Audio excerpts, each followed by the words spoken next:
Yes, welcome to our forum. Thanks so much. Tonight we have 3 candidates for this District 4 supervisor race, so we're going to jump right in soon. Just a few quick things to say. First of all, thank you for coming.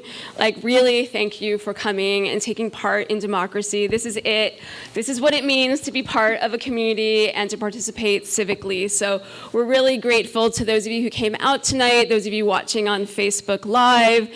Thank you for your participation and thank you for your readership, because Lookout couldn't do what we do without readers, and so we really appreciate you. I also want to say one thing, that across the country where newspapers are shrinking, we feel so honored, all of us Lookout staff, to be part of a team that's growing. Like, news is, we're building a bigger newsroom at Lookout, and we also have, this is the first anniversary of our second Lookout, which, for those of you who don't know, is in Eugene, Oregon. So that's just, our founder, Ken Doctor, is not here with us tonight because he's celebrating the first anniversary of the Lookout Eugene office. So that's really exciting. We have plans to keep growing. And again, one of the places we've grown at Lookout is we have Tanya, who is covering South County. And 2 years ago, we made that promise that we would do more to cover South County. And she really has looked at immigration issues, at flock cameras, at pesticides, at the battery plant. So we have made that investment, and we are committed to doing that and to continuing to do that, in the future. We're also really committed to providing as much Spanish translation as possible of our important stories, and to really embracing the Spanish speakers in our community so it can be more equitable. So we are doing that tonight, and we are looking to do that all around, all the time at Lookout. So, all right, that said, I am moderating tonight. The format is I will be asking questions of our candidates. We're going to give them 90 seconds to answer the questions. I do have Shaz Roth as my timekeeper. Thank you so much. Our sponsor is the Pajaro Valley Chamber of Commerce. We're so grateful to them for their sponsorship of this and for assistance, professional assistance in the timekeeping, which can always be a problem, as some of you who've attended these know. So we will be, Shaz will be holding up signs, candidates, at 30 seconds, and then 15 seconds, and then at the red sign, that will be stop. So we ask you to finish what you're saying and move on. We are also collecting audience questions, so please continually bring them to the Lookout table and to Max Chun, our reporter, and Max will be collecting them and bringing them to me. Okay, so that said, we do have 3 candidates tonight. I'll just briefly introduce all 3 of them, and then we'll get started with the questions. So our first candidate is Felipe Hernandez, who is our incumbent, currently finishing out his first term as the District 4 supervisor after winning his seat in 2022. Prior to serving as on the Board of Supervisors, Hernandez spent 2 terms from 2012 to 2020 on the Watsonville City Council, and he also served as mayor. Next, I'll just go in order. Elias Gonzalez, who goes by Eli, but we can also call you Elias, currently serves as the Associate Director of Movement Building for the Hollister-based nonprofit Youth Alliance. It provides support services for students and their families. He sits on Santa Cruz County's Juvenile Justice Delinquency Prevention Commission, and he's previously worked at the Watsonville-based Community Action Board of Santa Cruz County and MILPA Collective, working with youth and formerly incarcerated people. And our third candidate is Tony Nunez. Tony is the current marketing and communications manager for the nonprofit Community Bridges. He also serves as the board chair of the Pajaro Valley Healthcare District, which operates Watsonville Hospital. Prior to working in the nonprofit sector, Tony was one of us. He was a journalist a long time, covering the Pajaro Valley for the Pajaronian and for Good Times. So we're lucky to have 3 candidates tonight, and we're going to jump right into the questions. So that means I'm changing seats. I'm going to sit over here, and we're going to jump right in. So my first question, and I think Shaz is going to have to keep me honest, too. We'll change the order. I think we'll go, forward, backwards. I don't know. Somehow Elias will have to go first the third time. So you guys help me to keep me honest on that. The first question is about, about the proposed lithium battery storage facility proposed near Watsonville. So it's obviously ignited a lot of community concern, including, as far as I can tell, some people in the audience tonight. So I'd like to just jump right in and hear, Felipe, we'll start with you, what your stance is on the project and the safety concerns that you would be, that would help determine your decision. And I think added for you, Felipe, since you are in the role already as supervisor, how do you feel? Oh, I'm so sorry, candidate intros. We didn't do candidate intros. Thank you. Okay. You wanted to dive in. I wanted to dive in, but first, sorry about that, everyone. I asked everyone to prepare a short intro statement. So back it up. The first question will be on the lithium battery plant, but let's have the candidates speak first. Thank you. Thank you, everyone, and thank you for being here. This is part of people's civic duty, and I'm glad that people are here to see this. So I'm Felipe Hernandez. I was born, raised here in Watsonville. I went to all the local schools. I am a Watsonville native, and so I went to Watsonville High School. Immediately after Watsonville High School, within 10 days, I enlisted in the Army. I had to get both my parents' signature because I was 17 at the time. I served in the Gulf War. And I came back. I started working with several unions. At the same time, I went back to UC. I went back to Cabrillo, and then through their GATE program, I went to UC Santa Cruz, and did their community studies program. I came back to the community, started working with labor unions, started my first position here as a library commissioner. And I always say that these commissions are an important role for people, for everyone to be part of commission, because it's kind of the farm league to get into city council, supervisor, run for higher office. And so it's really important for people to do those roles. But after that, I got appointed to the Planning Commission. At the same time, I became the chair of the Planning Commission. Within 6 months, I jumped into city council, and I served in city council for 9 years.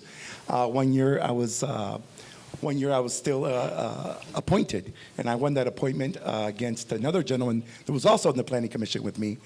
And so I really want to say thank my family, my mother, for their work ethic that they instilled in me, and the leadership that my mother showed through the cannery strikes. Thank you.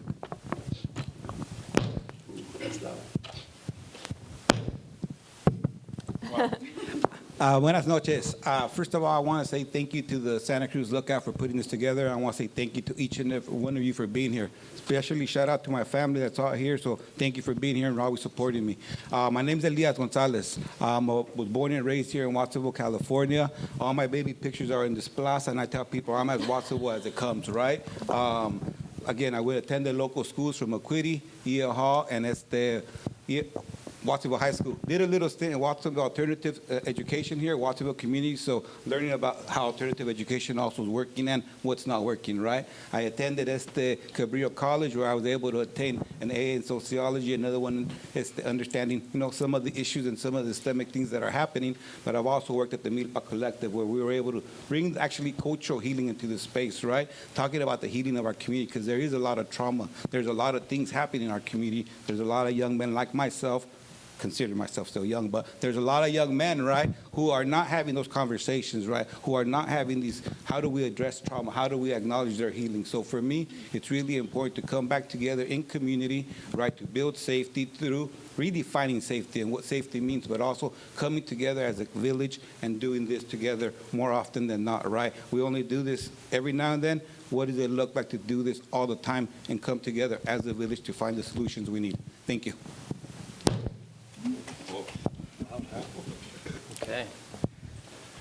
Okay. Good evening, everyone, and thank you for being here, and thank you for Lookout for putting this on here for District 4 and bringing journalism equity to our community through their work here. It's very important that we all stay engaged in our community, especially in local politics here.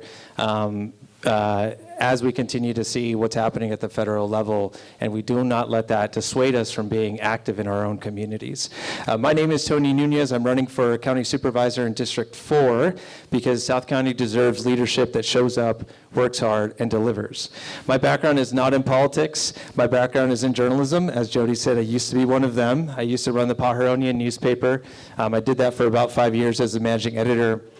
And it's also in public service. I work at Community Bridges currently as a marketing communications director, and there I help vulnerable residents throughout our community, throughout Santa Cruz County, access resources like Meals on Wheels, La Manzana, and Liftline as well. And as Jody said, I serve on the board of Watsonville Community Hospital in the Pajaro Valley Healthcare District, ensuring that that hospital has stayed open and serving our community. Today, I come here as a Watsonville resident, as a Watsonville High School graduate, and I came here when I was 8 years old. And the main reason that I'm running is because I have a dream to continue the legacy that my parents endowed within me, and that is of hard work, and that is of passion, and that is of giving back to your community. So thank you so much. Great. Thank you so much. I'm glad we didn't miss that part. So, all right, let's jump in. Again, the lithium battery factory, battery facility. And Felipe, I'm asking you, so tell us a little bit about, again, the community has raised a lot of concern about safety issues in the wake of the January 2025 Moss Landing fire. Tell us your stance on the project, and then also what safety features would determine your decision on how you feel about the project. What are you looking to? And finally, given the community concern, how are you responding, particularly you, since you're the supervisor now, how are you responding to your constituents about their concerns? Well, first of all, I have to say that there's been an update, and you guys reported on it on the Lookout. And that's that on the 10th, they did approach the state about the opting in process. But even if they opt in, or they go the route at the county level, I have to make sure that I can't support this project unless they have the safety standards that we have within our ordinance. I need assurances that it's going to be safe, that our safety concerns are met. And part of the reason that we did this ordinance is to create better planning standards for these best facilities, stronger safeguards, really proactive fire plans for these facilities, and bigger buffer zones between the batteries, especially because that was one of the things at Vistra, that they had them really close, and it was old technology. They didn't have the thermal runway systems that new ones have. And so we want to make sure that even if they go through this state process, I'm still going to be pestering this company to take this ordinance and still follow suit with the ordinance that we created, and so that we can have the strongest safeguards as possible. And our ordinance was actually, people told me to reach out to Solano, different places. They actually said they got our ordinance, and recently San Benito used our ordinance too. Can you just answer also what you've done to connect with your constituents, and that'll be a 60-second response.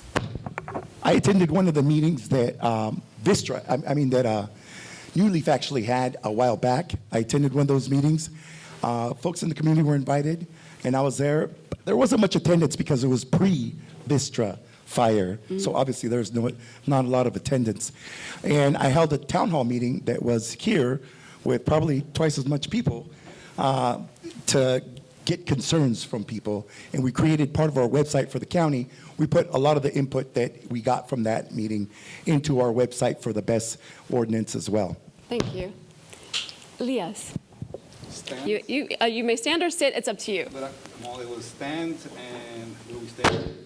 The question again? Yes, the question is your stance on the lithium battery facility, its safety, what specific safety conditions would you want to see in any sort of, if you made a decision on its safety? What would you really want to see there? And do you feel that, how would you take people's concerns into consideration if you were the supervisor? So thank you for the question, for repeating it for me. I'm sorry, I just have to say, they got us on some tight spots up here. With that being said, as far as the battery plant, I think for me it's a big no, right? The reality is that I understand all about it, and I'm learning more and more about it, but we need renewable energy.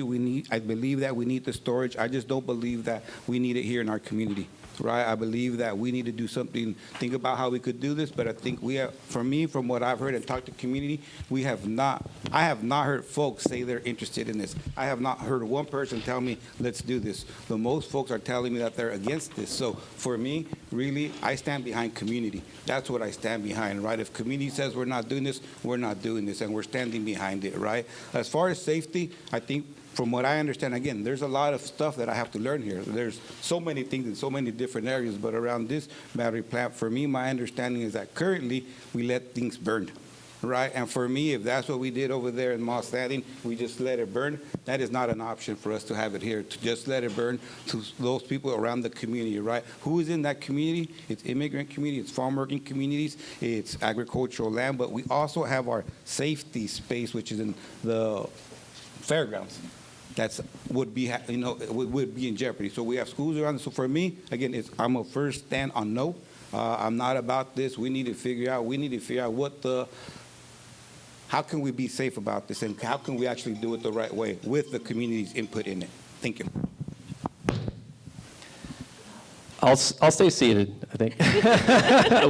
we're tied up here, so I don't want to mess up the group. I think for me, I've met with more than 600 local residents over the last month and a half, and several of those residents have been organizers against this plant. And all of the concerns of which they've brought up have all been around public health.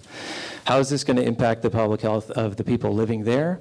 And how is this going to impact the people of the public health of the people living throughout the region? And I think what I have found surprising is that even people who live in completely different neighborhoods in Watsonville still have concerns about this plant.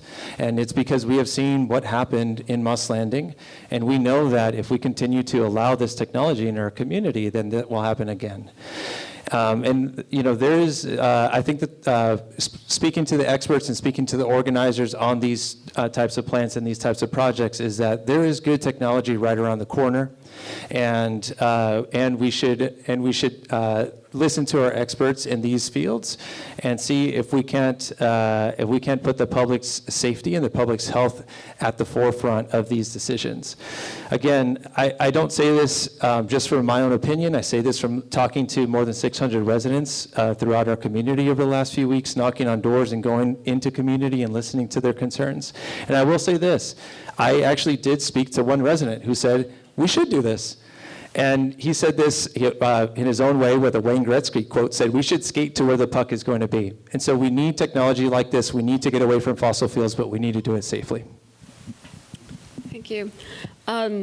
Okay, I'll just say also, you are allowed a rebuttal of 60 seconds if you want to say something that someone says, that you want to say something, you want to add something to it. So just to put that out there. All right. Well, not a rebuttal, but I just want Or just a, okay. Not a rebuttal, but I was invited to two of the events that were held in Pinot Lake, and I know that they were pretty much against the process or the project, but I want to say that we hadn't yet passed anything with the actual facility, and that's what they wanted to talk about, not the ordinance. According to the Brown Act, we can't talk about items, what position we take prior to the meetings that are going to happen. And so I chose not to go because I want to be a voice, elected official that gets to vote on this. And so that's why I didn't attend, so I can still have my voice at the dais, and so that's why I didn't attend.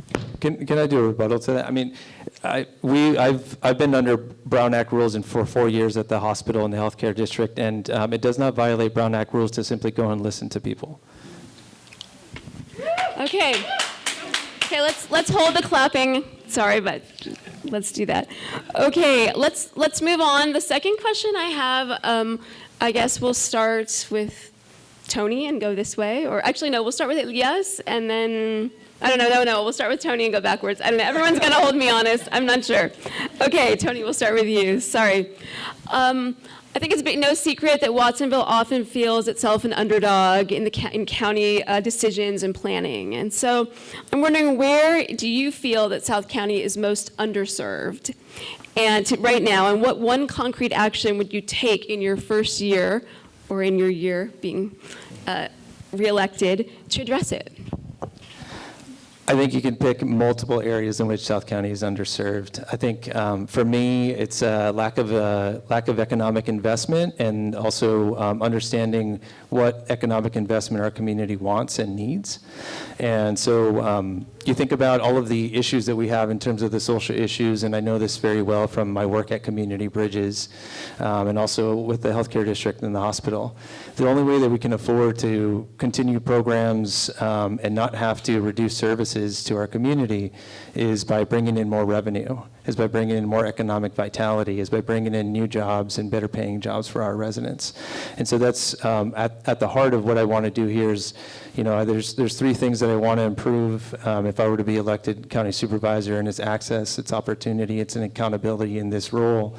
And for me, the opportunity portion of this is extremely important. We have an incredible number of people who are what I like to call, is rebrand as a good thing as hustlers in Watsonville. People who are selling, bread and coffee out of their homes, who have mobile trailers, who want to start a business but don't have the capital to start up that business.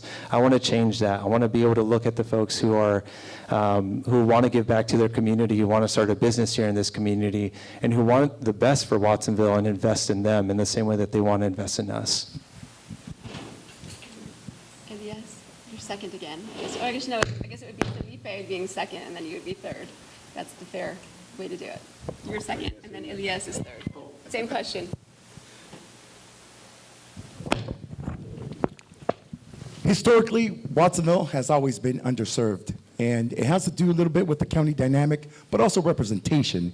I want to say that we have invested in South County in the last 4 years over $800 million. We got a new South County Center that brings in 600 employees that had to travel to Santa Cruz, either Emmeline or to 701 Ocean, that are now here in Watsonville, and they have a better quality of life. We also have the Paro River flood levy project that we have started, and that has been a roller coaster with this administration, losing money, getting money back, but we finally have this levy project underway. I have to also say that with this government center was a huge investment because it brings services here to Watsonville. People don't have to drive all the way to Santa Cruz to get county services. They have them here in Watsonville.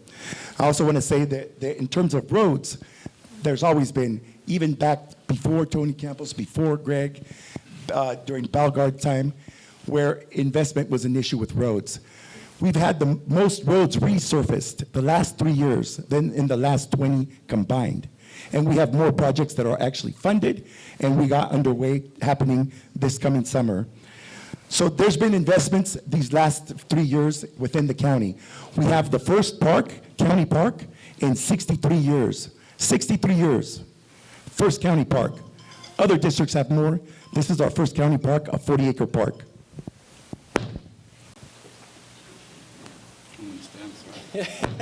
Thank you. As far as yes, definitely feel, and that's what I've heard from the community, we have been not invested in, and Watsonville continues to be that young child that gets, that stepchild. But really, I think for me, the focus would be investing in our youth, right? What do we do to invest in our youth? Currently, again, previously you worked at the Community Action Board getting folks, young people jobs. There's very little jobs in this place for young people, right? There's fast foods and there's fields. Most young people do not want to work in those environments, right? So what does it look to actually bring the apprenticeships into our spaces, right? As a young man that attended schools here locally, and I've talked to a lot of the young men here, no one's talking about these apprenticeships, right? Why aren't we bringing this to the most needed, most impacted, right? Why don't we bring it into our juvenile hall, right? And really set up our young people to be successful. For me, again, When we have 1/3 of the population that's under the age of 18, and we're actually having our young kids hanging out at Target, what are we doing to invest in our community, right? For us, really thinking about the Office of Youth and Development, what does it look like to create a county-based office where we're actually focusing on the needs of our young people, right? Doing it from a county base. Recently, again, there was a bill, SB 823, that passed about, this was around incarceration at juvenile hall. We created 2 more different facilities here. So we are incarcerating our kids at higher rates. We have the highest incarceration rates here in Santa Cruz County, in Watsonville, the most youth on probation. So why are we not investing in our young people, right? So for me, it's really about investing in our young people so that they can have the future and we can do the things that we need to do. Thank you.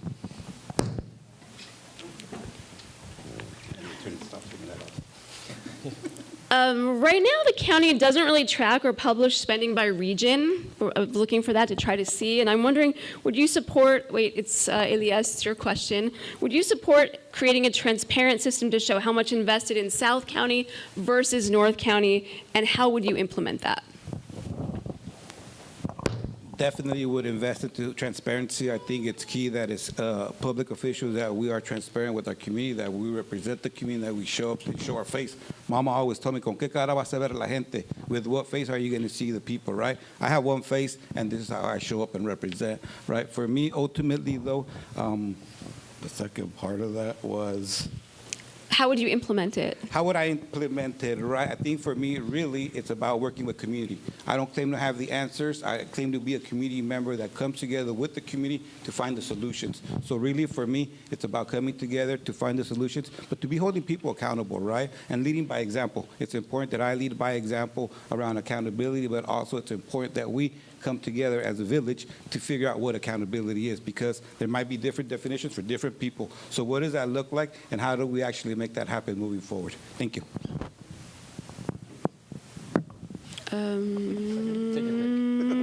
I think, I can't remember now who's next. You're second last. Okay, I don't know. Okay, go ahead, Tony, and then Felipe. Can you repeat the question? I'm sorry, Joe. Yes, it's just a question about tracking spending, right? That we don't right now have a way of publishing or tracking. The county doesn't track or publish spending by region. So I'm asking, would you support creating a transparent system to show how much is invested in South County versus North County? And if so, how would you implement that? Yes. Well, yes, I would, and I think all 3 of us are going to say yes to that question, because I think it puts South County at the center of decision-making throughout the county. I go back to my time with Watsonville Community Hospital and the Healthcare District and the work that I'm doing there now, and it was extremely important for us when I was first appointed to the board back in 2022 to actually understand how the investments that we're making are impacting our both our community, but then also our staff. And so we put together a strategic plan to understand where are we actually investing and why are we investing into it. And I think that that's really the baseline that we should be able to do as a county, is to understand where we're actually putting our investments into it. And I think that as a supervisor, one of my areas of expertise is communication. In my time as a journalist, I've been able to take very difficult and complex issues and put them into plain language so that the general public can understand it. And it's one of the things that I want to do as a county supervisor, is to track all of the improvements and all of the dollars that I'm able to bring into the county in order to give the community an understanding of what I'm actually responsible for and what I was able to bring into the county, and not just a large number. I think about one of the numbers that sticks out to me is our county park space. We have more than $211 million in deferred maintenance in our parks. And we don't know exactly how we're investing that and why we're prioritizing that. I want to change that.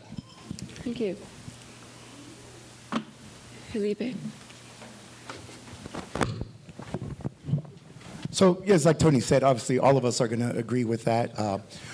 One of the things that we have done is within the Public Works Division, our office created the Emergency Road Prioritization Tool.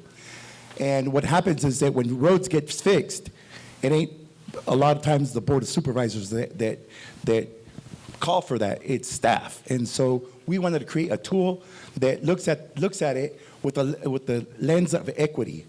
And so that's one of the reasons we're able to fix a lot of the roads that we fixed in Watsonville, here in the county.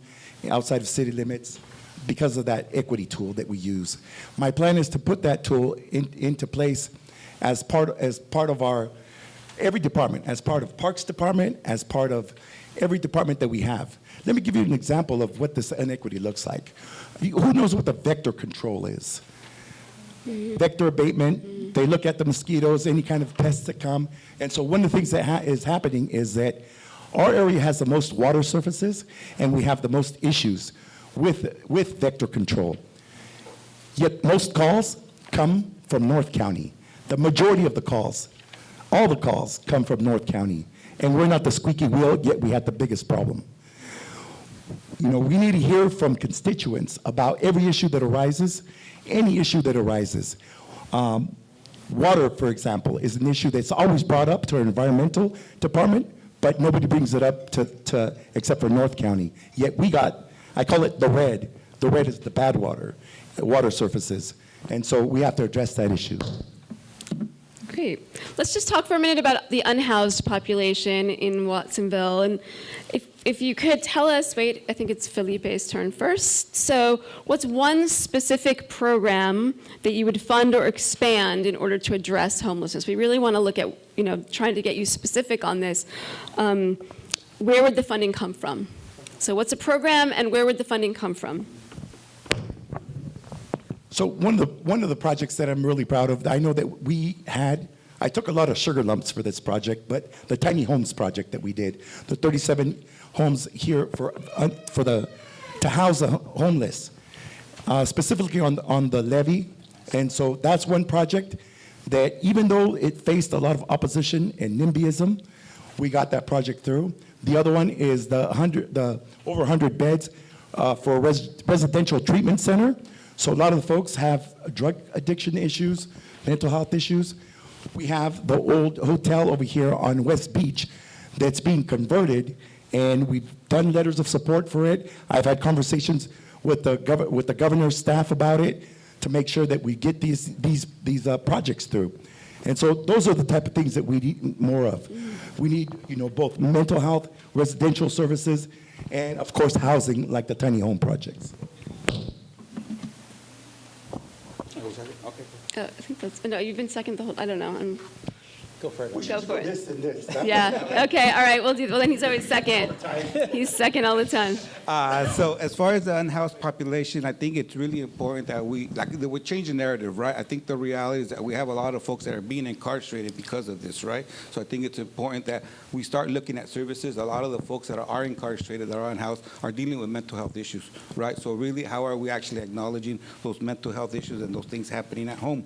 For me, I think when you're thinking about a program specifically that has things about unhoused programs, I think, how can we actually work closely with those, like Community Action Board, that's actually providing anti-poverty issues, right? So how do we work with them to provide them the services and work with them closely so they can provide the solutions, right? They have the solutions, they're closest to the problem, so how do we work that? But also going back to the people, right? Those that are unhoused, what are the needs that they have? How can we actually work and address the root causes? Because again, there's a lot of programs, and I continue to hear we're not going to out-program ourselves out of these solutions. We really need to address the root causes that are actually addressing these conditions so that we can move forward in the future. So really going back to community, really working with those most impacted, really working with those that are already doing the work.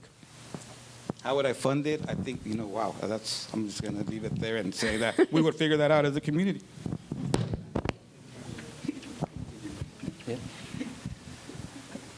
So I think when you think about homelessness, I think that the bigger issue there is that we don't really understand and don't really track the moment of which a family or a person is actually facing homelessness and is on the verge of homelessness. And one of the things that I really love that I was a part of and continue to be a part of at Community Bridges is the Eviction Defense Collaborative. And that brings several nonprofits together, about 4 of us together, to actually prevent homelessness by intervening during just cause evictions between a landlord and a tenant. And a lot of the times, the evictions that lead to homelessness, and we know that it's much more expensive to get someone rehoused than it is to keep them housed. And so a lot of the times, evictions that cause homelessness or that cause a family to fall into the homeless and to become homeless are just a result of miscommunication. And a lot of those things can be resolved by conflict resolution, and it saves the public multiple millions of dollars every single year if we prevent homelessness through eviction protection. I think one of the great things is that it not only saves public dollars, but we have been able to fund the majority of that work through private philanthropy and foundations. And so it's not only going to save the public dollars in the long run, but in the short term as well, of just preventing evictions. We know that there are big issues with housing, and we can go over the lack of housing that's been built for affordable. I mean, I'll end with this. The county, over the last 3 years, we have built 9 affordable units. We have, over the last 3 years, from 2023 to 26. We need to do better. Okay, thank you. This is a kind of a combined lookout question and an audience member question. I'm trying to mix these in here, but can you talk about a policy that you support that you know would be unpopular, and why do you still think it's the decision to make, and how would you present it to your constituents? I think Tony's up, Yeah. right? No, you went was- first. You can go yeah. first. You want to go first? No, it's fine. I think one of the policies that would be unpopular, maybe not for the entire constituency, but for a certain section of the constituency, would be to increase access to our beach. I know that right now, the reality is that our beach over at the Pajaro Dunes, right, it's an enclosed beach, and there's the Pajaro Dunes out there, and I've had very good discussions with some of the folks out there who are property owners about expanding access over at the Pajaro Dunes so that our community can, who lives here in Watsonville, can access it.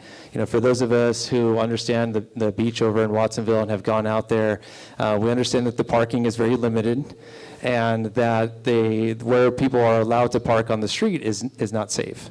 And so what I would like to do, and why people might not think that this is good policy, is I would like to spend some public dollars to have a transportation option for people to go from downtown Watsonville to Pajaro Dunes to better access our beach. There are multiple agencies throughout the county that do shuttle services, one over at my job like Liftline, and these shuttle services could bring people and families who maybe not even have access to a car down to Pajaro Dunes and improve our beach access. One of our local artists in this area, a guy by the name of Charlie Campos, did an incredible documentary and movie about the lack of beach access for our young people, and I want to improve that. Okay. You're routinely second. Sorry, you sat the middle seat. So I think there we go. So really, I think, can't think about one policy exactly, but I think when I think about mass incarceration, that's one thing that I'm really thinking about, right? Because again, the reality is controversial, right? Most folks want to feel safe, right? But redefining the definition of safety, what does that really look like, right? For me, when I talk about safety, it's about investing in our community, right? It's about looking at services for our young people. It's about looking at setting them up for success for the future, because if we don't, incarceration is waiting for them, right? So really working closely, and again, that would have to be looking at the sheriff's $330 million budget, right? And that would be controversial because I know that folks want to feel they're safe. Unfortunately, I think that, and this is not, again, we're not anti-police, we're pro-community. And for us, it's about really, truly investing in our community so that we can do things differently, right? So that we can address the things and address the mental health, because currently, I believe about 60 to 70 folks incarcerated are dealing with mental health epidemics. It's a mental health epidemic that we're navigating.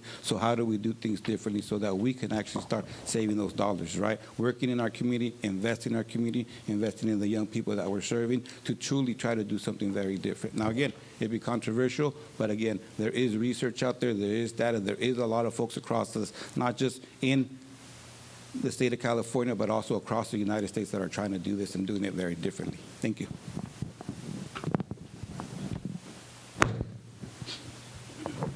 I want to say the beach access thing is something that Elias was talking about in the past that we've had discussions about, and it's actually in the plans with two different agencies. The Army Corps of Engineer is discussing up against the river having access, and with the RTC, we're discussing moving it off the rail lines into the road and having protected bike lanes and pathways to get to the beach. When I was a kid, I used to actually ride my bike to the beach, and it was only 3.4 miles. It's like the levee almost. And so for me, that access is also important. I have to say that I've done several things. I've voted to fund probation, for example, but it was a very good thing that we funded. It was to make sure that they had, and this is something the kids there decided and voted upon, what kind of services or education they would like to see. One of them is they wanted a certificate for a barber, so they're creating a whole barber facility for them to train them. And one of them was food preparation, to get their state food preparation and county food preparation license. So we're creating those facilities there for the kids. They got to vote on those. But I think the real issues are affordable housing and more tiny homes, or dealing with our homelessness that we have. I know a lot of my candidates here spoke about upstream, but how are we going to deal with them now? And the solutions are like the tiny homes. Of course, they're controversial.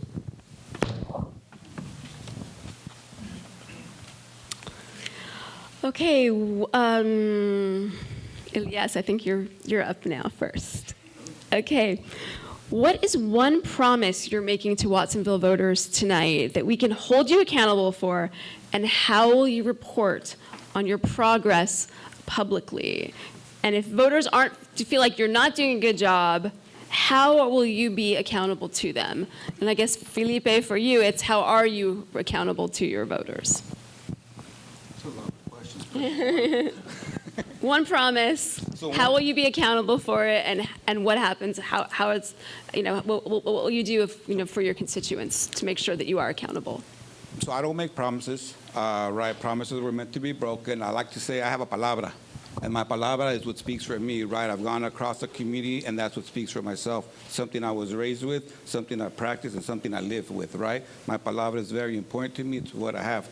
It's how people hold me accountable. It's how I hold myself accountable, right? With a values-based approach.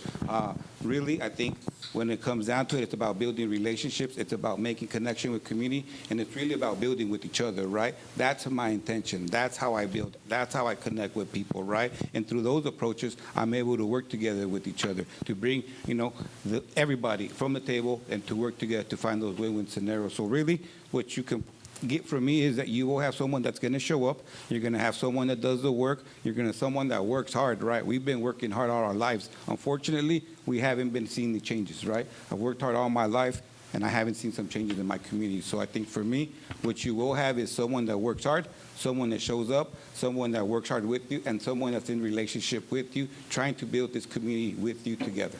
So if voters aren't pleased with what you're doing, how are you going to be accountable to them? I think the reality is that I have an open door policy. Folks can come talk to me at any time. I will have that relationship with you. We will be building that relationship, so you will be holding me accountable, and we will be working together to create that. Thank you. Me or Billy? I'm not sure. I don't know. Yeah, I think, what I've been telling voters as I've been walking the district for the last 5 or 6 weeks is, I have a lot of ideas, I have a lot of visions, and I have a vision for this community, and I know that it takes time. That's my little niece right there. And no, it takes time to get these things done. And 4 years goes by very, very quickly. And the promise that I'll give to voters, and that I have been giving to voters, is that I'll show up, I'll work hard, and I'm going to work to deliver.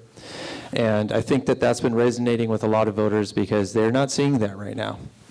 And so showing up, being there, being present, working very hard, and working your best to deliver on the ideas that you have is something that I can give a promise to.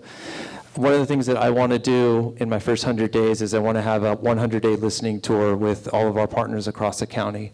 That's both with people that I agree with, people that I have differences with, and people that I have not met with yet. And I want to learn about the different systems that are in place and the different systems that I can change to improve our community. because that's really where the improvement's going to be, is we can start and we can go out and try to and tax our residents as much as we want, but unless we actually change the systems that actually impact our residents on a daily basis, then nothing is going to happen. How I would hold myself accountable is I'm going to continue to have open office hours, and on Saturdays and on Sundays, and my wife is going to love this. I'm going to have I'll be available at local coffee shops and in other areas where people can just drop in and talk to me. So.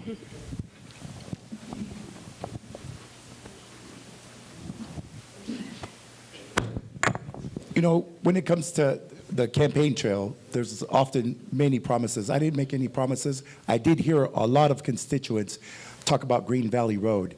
I don't know if people remember Green Valley Road 2 years ago. There was memorials. There was probably half dozen memorials of people that have passed away on that road, pedestrians, bicyclists. So one of the things that we did immediately is do an MOU with farmers to create this pathway where people can walk from their house to the parks that we have there. We have 3 parks, Mesa Village, we have Pino Lake County, Pino Lake City, and we got a little market. Residents there told me they didn't allow their kids to go 2 blocks away to the park because they're scared of the cars hitting their kids. So one of the things that we did is put flash beacon crosswalks through all the parks, through all the amenities that we have there. We now have flash beacon crosswalks.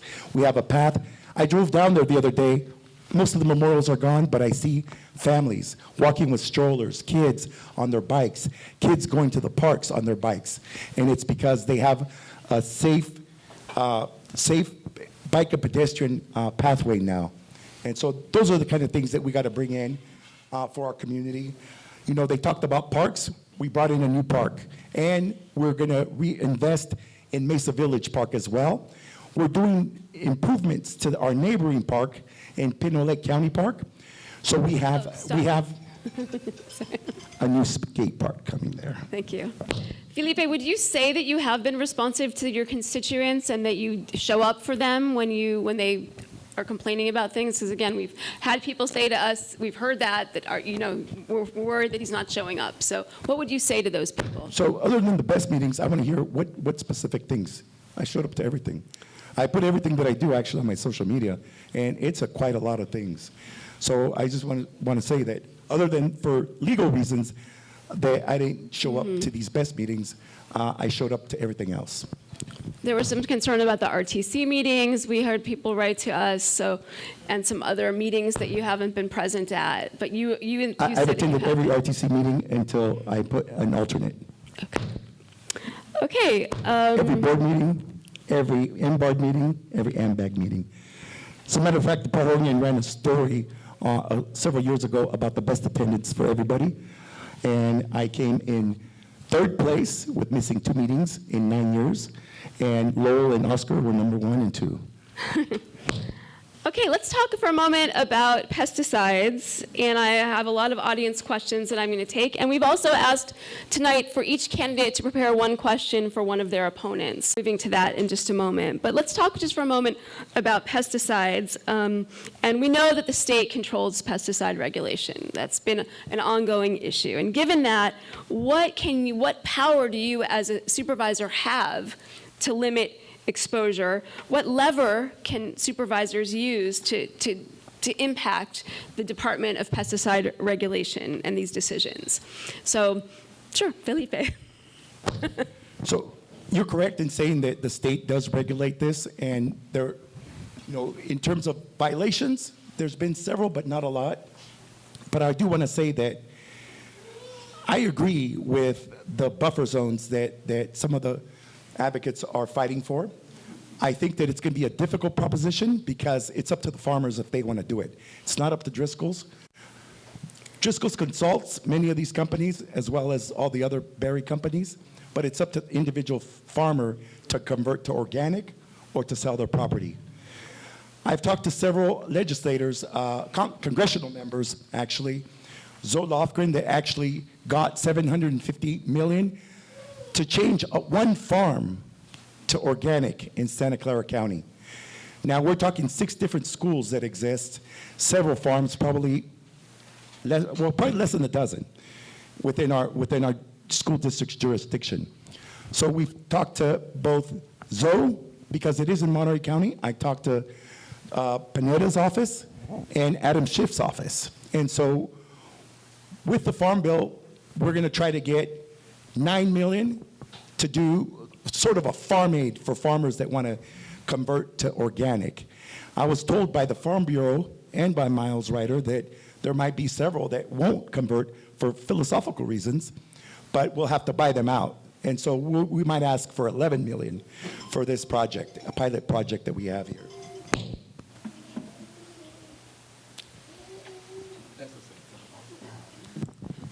Around pesticides, definitely, I think I'm agreeing with the buffer zones, right? I know that my brother and sister attended Bradley School, right, when they were little, so I learned about pesticides and the impacts of it, right? So for me, it's very important that we have those conversations, right? Again, what I bring to the table is the ability to work together with folks, right? I have the ability to connect with, I do know some of the growers, right? So having conversations with growers, but also I think the power of community, right? The power of people and coming back together with people to organize. That's what we do. We organize, we bring people together, and we actually do this, right? So how do we come together to bring both sides together to have these conversations? Tough conversations to have, right? But what is that win-win scenario? And I think for me, it's ultimately important that we come together to have those kind of dialogues. When we talk about community, for me, really, again, it goes back to those that are the experts, those that have the information, and learning more about this to create the solutions that we need. Yeah, so I've talked to several of the organizers who are fighting for these buffer zones around our schools, and I've tried to understand the issue very well as well by talking to our farmers who have farms around the schools, specifically around the ones in Monterey County and then ones behind McQuitty and a few others. And what I found is that there is an actual want from farmers to do this. And so the farmers that I've talked to have told me, well, it's going to take 3 years to do this. And the big concern that they have is not whether or not they can actually make the change, but it's what is going to happen to my crews? What is going to happen to 100 to 200 employees that go on to pick those berries? And so I think that there is the two groups right now that are at odds at this, on the surface, they actually have more in common and they want to get more done together. And I think that as a county supervisor, what we can do is you can be a connector of people. And that's really where my skills are at. I've been a connector of people since I was with the Pajaronian. I've been a connector of people with Community Bridges and with the healthcare district, and I want to bring people together. And just as an aside for the previous question about not showing up, I'm going to the pesticides reality tour on Saturday. The invite has been extended to all supervisors, and only one has gone. And so I'll just leave that there. All right, I think we're going to turn to, did anyone want to say anything to that? Okay, we'll turn to the candidates' questions for each other. So, who would like to start? Elias, you want to jump in, or Tony, or Felipe? I can jump in. Okay, Elias. So I actually prepared a question here, and like I actually told Jody, I'm not going to put it out there for any particular person. For me, I don't want to create division. I don't want to do any of that. So I'm asking this question, and I think whoever wants to answer it can go ahead and answer it. And if both of you want to answer it, even better. We can make it short. But in a district like ours, where working families are struggling with affordability and housing, people are worried about big donors, whether from agricultural, development, or outside the area, have more influence than residents. Can you explain who your largest donors are and what specific commitment you'll make to ensure they never have more power than the community you're elected to serve? My largest donor is probably labor unions, and specifically building trades. We have the most building trades apprentices and workers that live here in Watsonville than any other place in the Monterey Bay. And they're the working families that live here in our communities. And so I'm very proud of not only their endorsement, but of course, the contributions of these working people, hardworking people. I'm happy to talk about my donors. So my average donation, I think right now is about $220, and so I've gotten donations from people who have donated $25, and I've gotten donations from people who have donated $575, which is the cap. I think that our county has some of the most strict laws against and policies against campaign finance in the state of California, and I enjoy that, and I think that that's a good thing because we cannot let money seep into our elections and influence and overtly influence our elections. What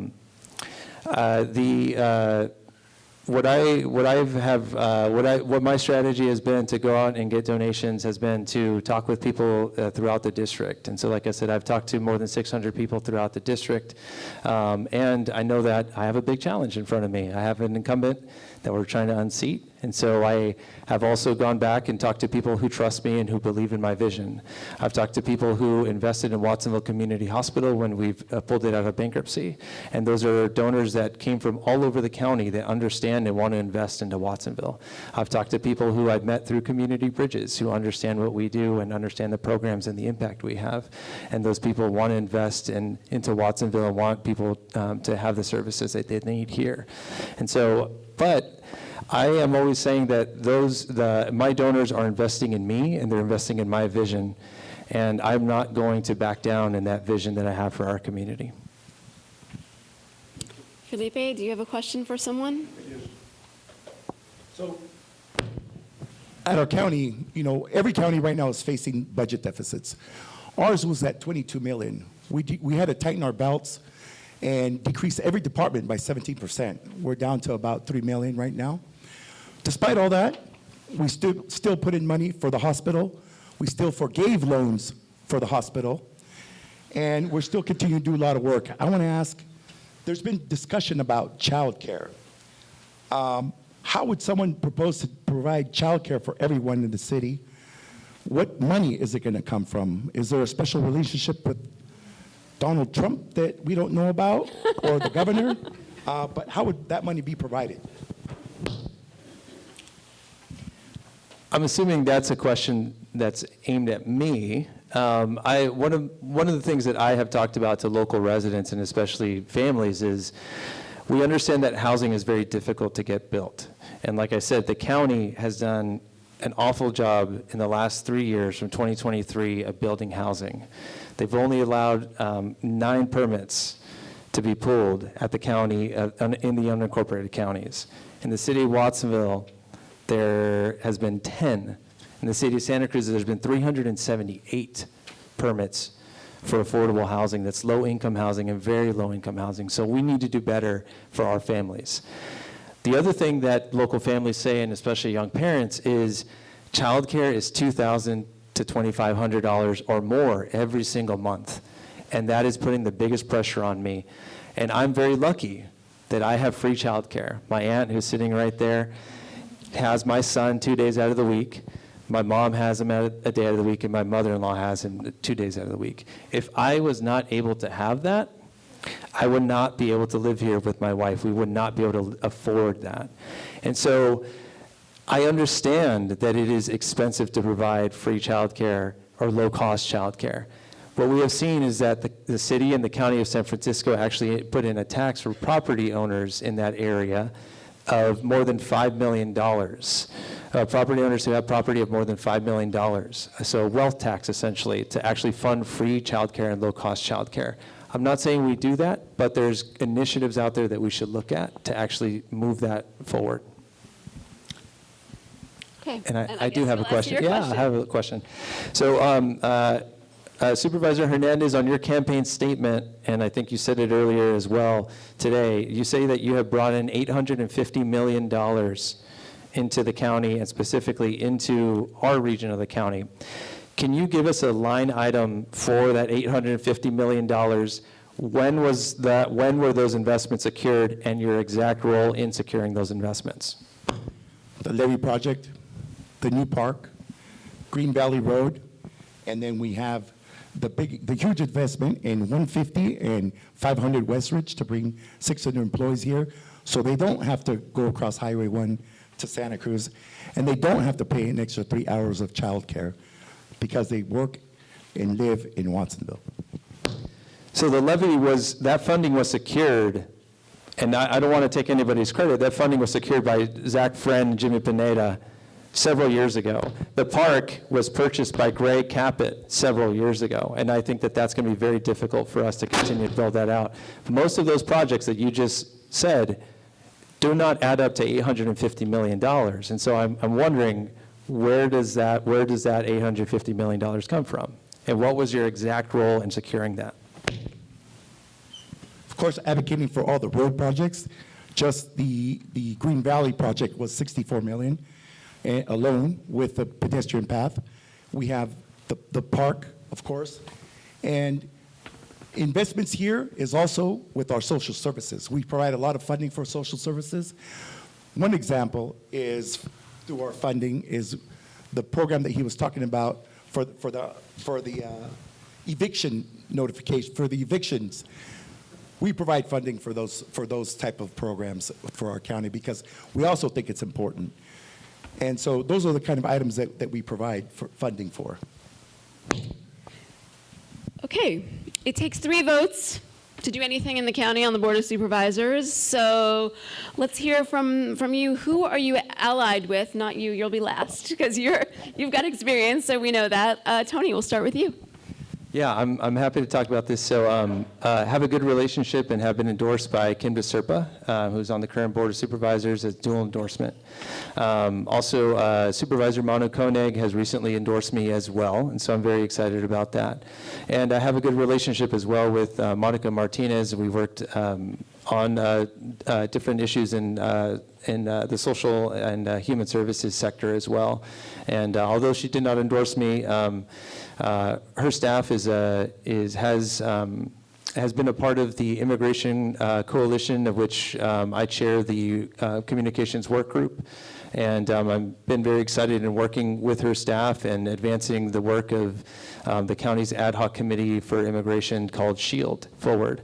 And that's been a great partnership. And she has a real great understanding of systems, and especially systems in human services as well, and in healthcare from her work as a CEO at Encompass, a local nonprofit. And so I have 3 really great working relationships with those folks, and I think Supervisor Justin Cummings and I see eye to eye on many things.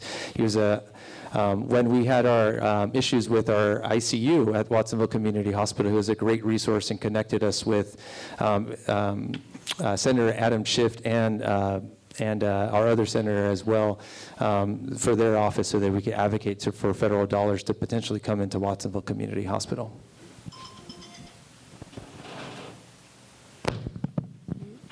So you definitely need 3 votes, right? But I think I've been working with, through probation, through the county, doing the work that we do, really, I think it's coming out to having relationships with folks, right? We've connected with folks, been able to connect with Justin Cummings, have several conversations with them, just connecting with them, right, on different issues and just seeing eye to eye with them, right? We had lunch the other day, and unfortunately, yeah. But with that being said, I think, again, we've had worked with Kim DeSerpa in the past, right? Through the board, we have a good relationship. We've connected in the past, right? But I think we have a good understanding of each other and how we can work together. But again, as far as Manu, haven't really worked with Manu in the past, but with Monica, I know that she was really open to this SBA 23 work, right? And she was actually, when we were talking about SBA 23 and talking about the money that was saved, she was actually one of the ones that was actually holding folks accountable. She was bringing it up, right? She was asking, how is the money that we are going to save through SBA 23, right? So again, have working relationships with them and been able to connect with them. So I think, again, it's about coming together for all Santa Cruz County, right? It's not just about one district. It's about us standing our ground for 4th District, but coming together with all 4 other supervisors to do what's best for Santa Cruz County. And I believe I have the ability to work with all 4 of the candidates, regardless of, with 4 supervisors, regardless of where we stand. For me, it's about coming together to figure out those win-win scenarios for all of us. So I have the endorsements of 3 of the 5 board members, Kim DeSerpa and also Justin Cummings and Monica Martinez, which I serve as co-chair with the SHIELD committee with her. You know, I always say you have to count to 3, and you're on council, it's a little more difficult. You have to count to 4. And so I have to say that every board item or board memo that we put up, agenda item basically, I've gotten past that I put up, and none of them have failed. I always count to 3. And it takes extending that olive branch, regardless, despite of differences. One of the persons that I didn't get endorsement from, I actually vote with him and work with him on these board memos on anything to do with housing and anything to do with bike and pedestrian safety. Because Watsonville, of course, is #1 in the state for bike and pedestrian fatalities and serious collisions. So we have to work on that issue. But I think it takes more than that, right? It takes building relationships with our council members, with our BOE, Faris Sabah. You know, it's really about being able to not just have a conversation with them, but have them move items together with you. You know, so I have endorsements from 6 of the 7 council members and several of the school board members for PVUSD as well. Can I ask a follow-up on that? Supervisor Hernandez, when did you ask for those endorsements from those people? I asked immediately when my campaign opened up, after I filed to run for this race. I didn't file early. I filed a few days before the last day, but that's when I began. And I also, some of them, the city council ones, were a little later than that. When was that date? Okay, no, I allow rebuttal. I do allow some things to happen, so thank you. Okay, he has a microphone too, yes. Okay, thank you. Okay, well, so let's just move on then.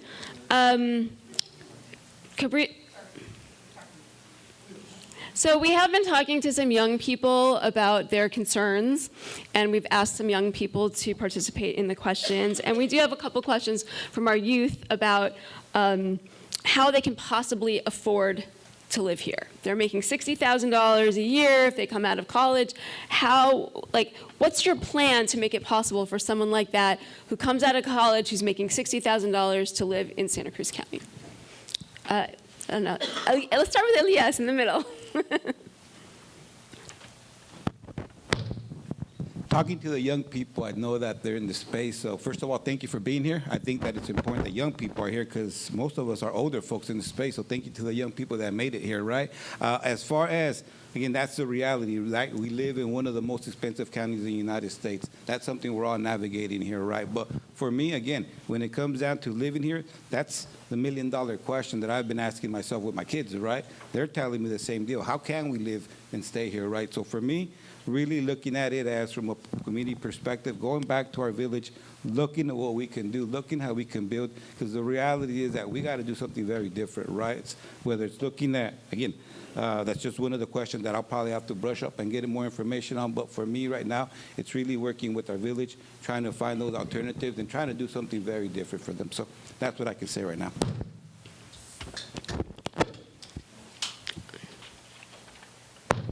You know, housing has been one of my fortes recently, even when I was in Cabrillo.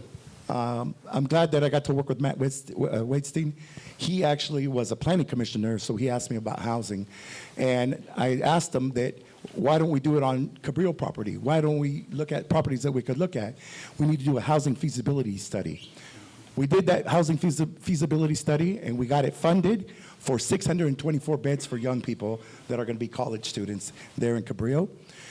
We're looking at it, we initiated a housing feasibility study for the county to do housing, workforce housing, here in the health center in Freedom Boulevard. We're going to look at that as well, do a housing feasibility study to see how well that would do. In addition, I got to serve on the city's downtown specific plan where we identified close to 4,000 housing units. And I'm meeting with folks from San Benito County and Hollister because there they got to do downtown housing, but housing for sale for young people. And they start at 400 or 500 there. So that's something that I'm going to be looking at into, see which developers they use to do this housing for sale, because a lot of times developers say it doesn't pencil out. It doesn't pencil out. Not for affordable or workforce. It has to be market rate. But we have to work with these developers that will do these projects and make them pencil out, and will contribute even if it doesn't pencil out. So those are the things that I plan to do. In addition, we're doing, just this last meeting, we did in Scotts Valley, they did a incremental tax revenue sharing with the county. We want to do the same thing here in Watsonville. They want to build their downtown in Scotts Stop. Valley. We're going to do Watsonville. Thank you. Tony. Okay. Yeah, I think I'm 34 years old. I have a young family. We're homeowners, and we understand how difficult it is. Like I said, childcare is an extremely difficult challenge for us, and we're very lucky that we have free childcare. And if we weren't ready to buy a house during the pandemic, where interest rates were very low and prices were low, we probably would not have been able to move back into the community that we love and that we were both raised in. I mean, my wife graduated from Watsonville High School, and I did too. We graduated the same year, and we have 2 good-paying jobs. I work for a local nonprofit. I'm an admin there, and she works for the city of Watsonville, and we still would not have been able to make it right now and buy a house. So I know this issue very well because I live this issue every single day. And just in case I didn't know this issue, I met with people under 40 recently, and I told them we need to get more people under 40 involved in the local political process, because these are the people who are being impacted the most. And I told them about the voting data. Who's going to vote in this upcoming election? There's about 6,200 voters. About 600 of them, less than 700, are people 35 and younger. And so we need to do better from our county supervisors and from our leadership at the city to get more young people involved in local politics. So one of the things that I want to do, and the number one thing, is affordable housing. I've said the numbers before, but we need to do much better on affordable housing in this area. You described the problem pretty good, but I think the answer was how to implement solutions. Well, I'll just very quickly, just a rebuttal. I know we don't want to do the back and forth, but just a rebuttal. I mean, I haven't been a county supervisor for the last 3 years, where we have only brought in and permitted 19 low-income affordable housing units in both Watsonville and in the unincorporated county. That's what I want to work on. There are things that we can do with land use in this part of the county and throughout the rest of the county to actually improve those numbers. We are so far behind on our state allocation for actual housing production at every single level. We're not doing enough. We do thus. So, okay, that was a nice break. We do, as I said, we've polled some students in local schools and part of our Lookout in Schools program. So a lot of students want to know how they can get more involved in government. So it kind of, Tony, you were talking about that a little bit, about getting more students to vote. So what is your plan to talk to young people? And I guess, I don't know, who wants to start? Yeah. Tony? I guess we'll start with Tony. Okay, we'll go down the line. Well, I think it's about hosting more open space, or more space where young people are at. I think that's the biggest challenge, and we try to do this as well. At Community Bridges, is get people involved in the programs that we offer as well, because we have the Women's, Infants, and Children's program, and the reality is that many of the women and the families that qualify for that program are on the younger side. And so, how do we actually get out into community and do outreach there? I think that's important. I think it is intimidating, as I've talked to young people, to get into the political game, or even just to go into a public meeting like a city council meeting or a supervisor meeting. Am I speaking at the right moment? Am I saying the right things? Do I only have 2 minutes and that's all I got? And so it's really important for our future supervisor, whoever wins the election, to be able to go out in community and go out in public space and just have communications with young people, go to where young people are at, and host that space there for them. Because I think once you're able to kind of break down the Brown Act was mentioned earlier, is kind of break down some of those structures that are in place that make government so rigid, I think you get some really good feedback from young people and feedback that I think you can implement. And something that I'll give kudos to Supervisor Felipe Hernandez for starting the youth group that's going to be starting at the supervisor's office really soon. And that's a great idea, is to bring in more youth. Great. Go 1, 2, 3. Young people. So you get comfortable sitting down, then you have to stand up, right?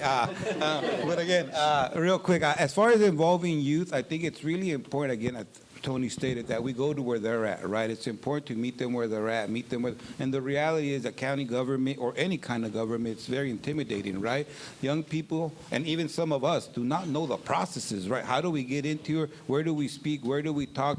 Where is the next meeting? I mean, so all these things are really complicated. So I think for me, it's very important that we start educating our community, bringing these processes back, right? Like, what is public comment? How do we prepare for folks for public comment? When can you give public comment, right? Because a lot of these things folks just don't know. So how do we bring that back to the community, not just to our young people, but to all community members? Because there is a very big disconnect here in Watsonville, right? A lot of the folks that I talk to don't know how this works. So how do we create the processes for young people? Because they will be, I talk about the next 7 generations, right? We got to invest in them today so they're the leaders of the future. But if we're not investing in them today, how do we do that, right? We have to invest in their infrastructure. We have to invest in their health. We have to invest in their healing. We truly, truly have to look at them as the people of the next generation. Right now, we're not looking at them like that, and they're feeling it, and that's why they're not showing up. So we have to go where they're at. We got to think about the young people that have been thrown away too, right? We got to look at them as the next leaders, right? There's young people that are incarcerated. Let's look at them too. Let's look at those that are on probation. We're all leaders here. We got to start creating young people as leaders. People are right when they say it is intimidating being on the public comment desk at these meetings. I was actually 24 actually, when I first made public comment over here, and it was on affordable housing. And the mayor at the time, Manuel Bersamin, said, we need more young people like you over here making public comment about housing and about the things affecting young people. One day you're going to be up here, and sure enough, 7 years later, I was there as mayor on the dais. But it took those conversations with these electeds. I actually reached out to a lot of them during that time, during my youth, and reached out to them. And so it's not easy for anyone to do that. So we created this program called the Young Supervisors Leadership Academy, and we take the kids for 6 weeks, show them all the county, city, how local government works. We have them run a mock meeting, a mock supervisors meeting, and we have actual public comment. I want to thank Becky for being there. She showed up and made public comment with the youth as well. But we want to expand this program. And one of the other things that happened just yesterday, we wanted to push for a youth commission. And we're finally getting a youth commission. We approved it last night. It's going to be an actual commission addressing young people's needs. And they're going to have direct connection to the supervisors. Not just their own supervisor within their district, but to all the supervisors. So I'm really proud about that. It's been a goal for the last 3 years. Thank you. Thank you. That is really great. We do need that. Did you want to say something? Of course. You're allowed to say something. I think so.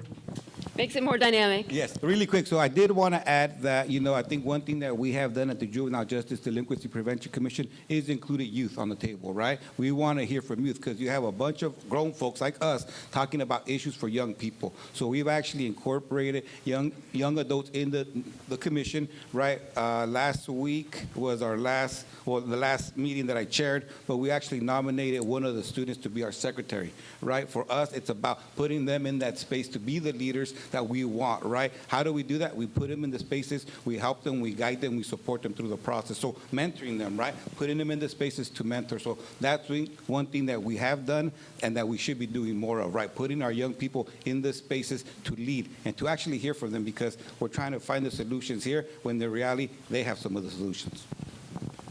Could I add to this comment? Of course. We have this county, you always have these committees that form.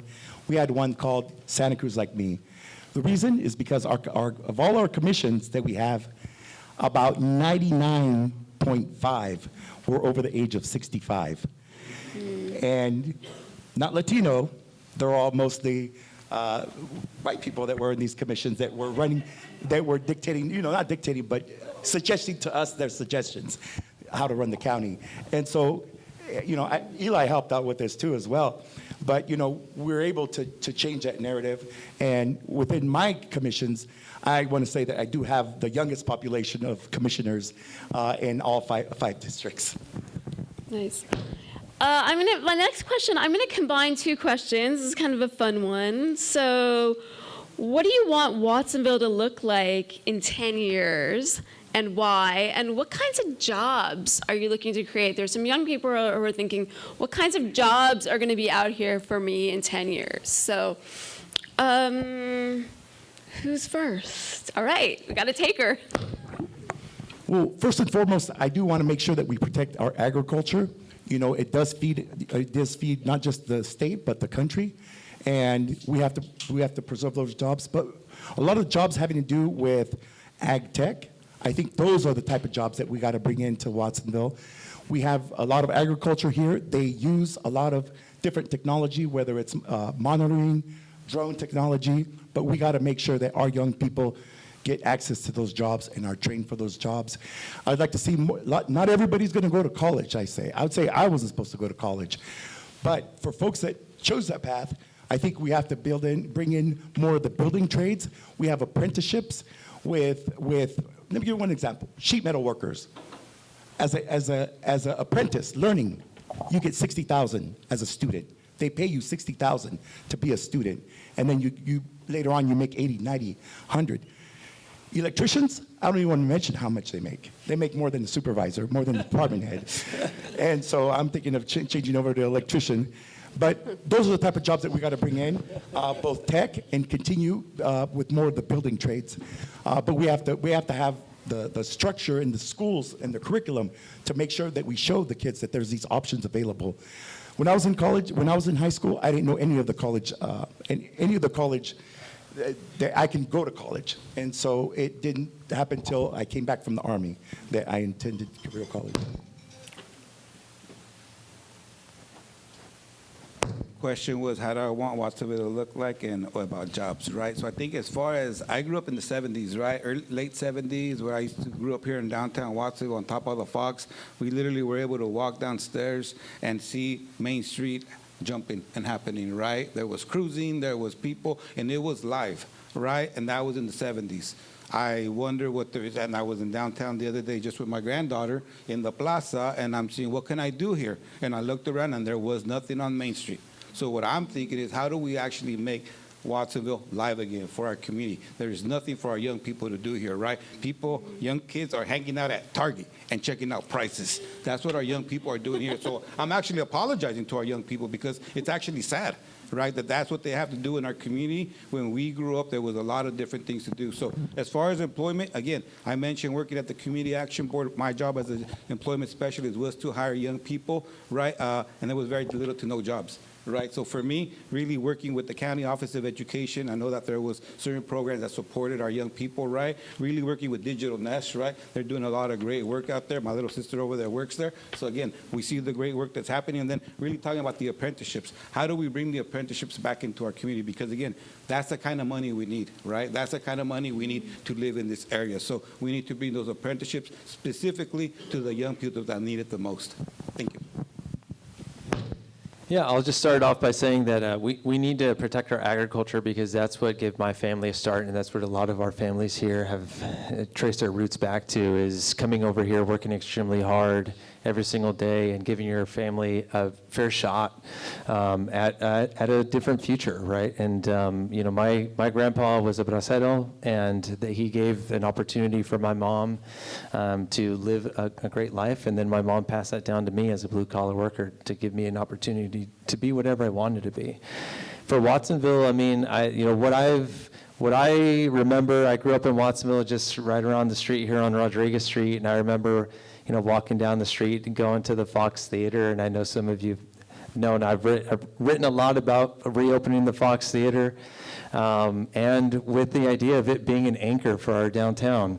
Same thing like Elias said, Our downtown, even when I was a kid, had things to do for young people. I would get lost here in downtown, go buy Pokemon cards and other things with my cousin that's over there with his little baby, and we just had a great time. And we need things for all ages, for seniors, for young people, for young families here in downtown. And what I think, and one of the jobs that I want to work on, and I only got 15 seconds, is I want to support our creative people. We have an amazing Watsonville Film Festival. We have what I would like to start is a Watsonville Music Festival. We have so many creative people here that those are the jobs that I want to try to invest into, and I want to bring back stuff like the Watsonville Birding Festival and make us a hospitality and tourism destination. That's what I want to do. Okay, I'm going to have one more question, and then we're going to move on to our very last lightning round. So that'll be like quick questions. It's kind of a crowd pleaser, so get ready to be pleased. Just quick questions, short answers, and you go home. So kind of fun, yeah. All right. The last thing is I want to ask you each to help differentiate yourself from the other candidates, if you would. Help us decide what makes you different from your opponents.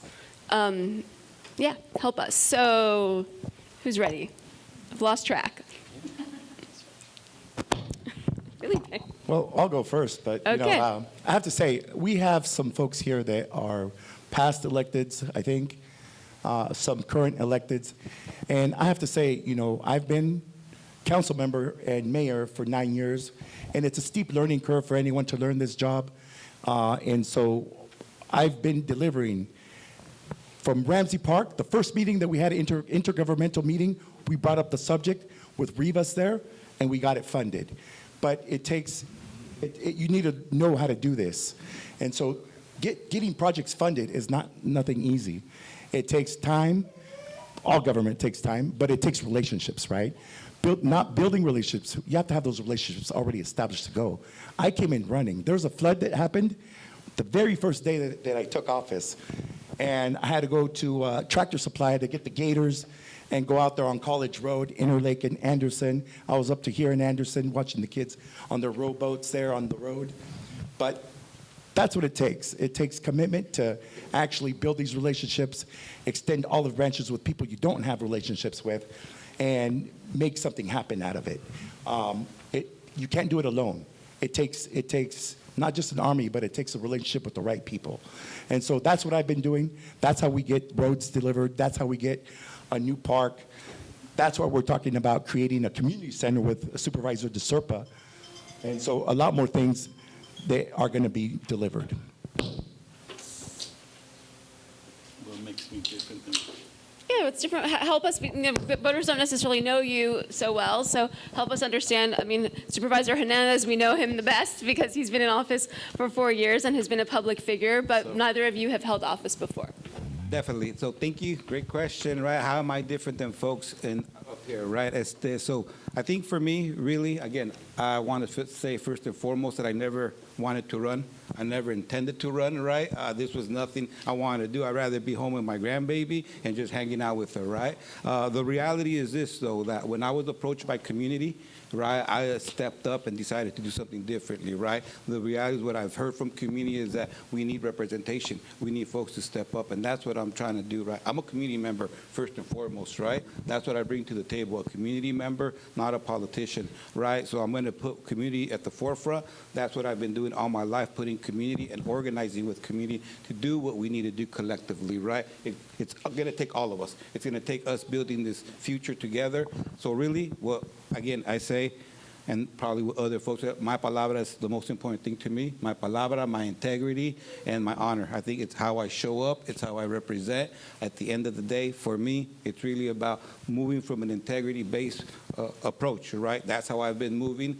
That's how I'm going to continue moving, regardless of, again, funding. We won't take major funding. We will keep our relationships close to the community and close to those people that we believe in. So that's how I'm different, and we'll continue doing that regardless of where we win, where we lose, or if we move forward. Our integrity and our palabra is our first thing and foremost. I think the thing that differentiates me from the other two candidates is my background in journalism, and just like a natural I'm just naturally inquisitive. I want to know things, how things work. I want to know, how to actually effectuate change. What are the actual issues, and then coming up with a plan of how to actually impact that issue. And I think that that started really early on when I was with the Pajaronian. It's just trying to figure out, not only what is happening today, but what has happened in the history of our community, taking all of that context, understanding the nuance of those issues, and then coming up with a plan that not only solves the issue of today, but also tries to address some of the context and the nuance of our history. And then as one of the residents told me, being able to, like Wayne Gretzky said, skate to where the puck is going. So being able to have a strategy and a vision of this is what the issue is here today, and in 5 to 10 to 15 years, this is where the issue might be then.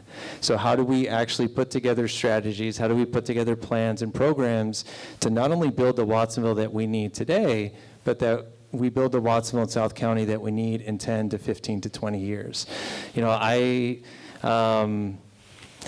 I have not, and this is even before the campaign, but I have not had many early nights. I just staying up as much as I can to do as much as I can for the campaign and to help the hospital succeed as well. And I'm going to work extremely hard as well. Okay, thank you. All right, I actually do have one last question. It's going to be quick. Forgot to ask this. Here it is. Will you support moving forward with the zero-emission passenger rail project? Yes. Thank you. That could have been my lightning round question. Yes, absolutely. Okay. Yes. I'm absolutely a proponent of it. Yes. Okay. All right. We're on the lightning round. Okay, here we go again. In one word, Elias, I'll start with you. In one word, what is District 4's biggest unmet need right now? One word. Affordability. Housing. Equity. What's one thing young people in this district need most from local government? Sure, Felipe, go. I think part of our One program. word. Oh, mentorship. Support. Representation. Okay, Elias, are you a morning person or a night owl? When do you do your best thinking? These days, both. Felipe, Definitely a night owl. Tony. My wife knows this well. I am a night owl. Okay, which public leader, past or present, do you wish you had to advise you right now? Whose turn? Tony. JFK. Okay. More recently, I've actually had the opportunity to work a little more and have conversations with Leon Panetta, so I'm really excited about that. Okay, So- Leon Panetta. There we go. Quick. It's a lightning round. Manuel Bersamin. Sorry? Manuel Bersamin. Okay. And what specific decision of the person you selected would you want to emulate? Man, that's a hard one. I think the way he brought people together is what I appreciated from JFK. Felipe? Panetta. I have to say it's probably just the way he commands his attention with all his constituents, but not just constituents, but even his opponents and everyone around him, right? He really just has that aura. I think the way he represented his community. All right. This is a hard one. One spot in South County where you're going to take your out-of-town guests first. One what? One spot in South County where you're taking your out-of-town guests first. Who's on it? Can I go? Go. East Beach Street, so that they can see what I mean by the lack of beach access in Watsonville. Ooh, okay. Not showing the best side. Valle The del important Pájaro Park, side. of course, after the master plan. Sorry, wait, say it again, sorry. Our newest 40-acre park, Valle del Pájaro Park, that's the name. Yeah. The first Spanish name for a park in the county, too. Great. Anytime I've brought folks into this space, I've taken them downtown because that's where my story started and that's where our story starts. So downtown. Downtown, all right. Favorite local food spot, and what is your order? they've made probably $100,000 off me, but el frijolito on a super asada burger. I just had it today. I think we're all gonna go there. I went to the frijolito not the other day, and I had a bean burrito with my granddaughter, so. I had a meeting at the We were all sad it was But I have closed. to say Golden China. Kung Pao chicken. Okay, Kung Pao chicken. All right, here's your last one. If you had a magic wand, you get to fix one issue in the county overnight. Whew, what is it? Funding. Funding, money. Okay. Healing of our community. Healing of our community. Healing. Eating. Healing. Our healthcare system. Yes. Okay, yes, thank you. Let's please all give a big round of applause.